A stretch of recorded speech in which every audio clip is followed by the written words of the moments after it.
We would think that if we fail to report the incidence of a crime in front of us, or that we know that a crime is about to happen, that there would be no consequence upon us unless we were directly involved. Well, think again. This is wrong. In our jurisdiction in Malaysia, in the last few years, there has been new legislations, amendment to the Criminal Procedure Code, Section 13, requiring that if we have knowledge that a crime has been committed or is about to happen, there's an intention to commit the crime, that we must report to the authorities. Though no specific penalty is provided, there could be some consequences under other general provisions.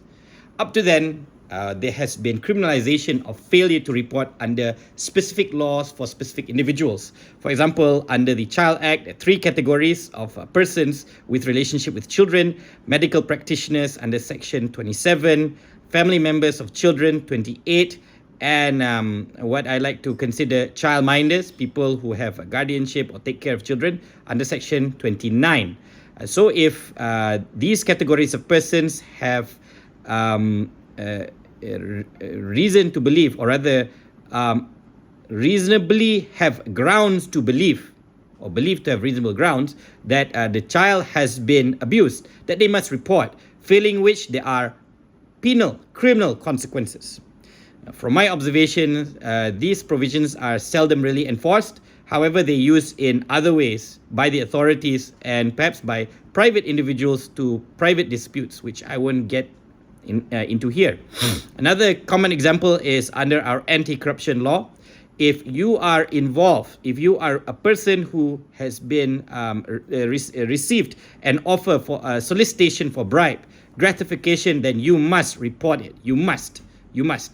If you fail to, then there's some serious criminal consequences under Section 25 of our anti-corruption law. Unless, of course, there is a reasonable excuse that is put up by an accused person.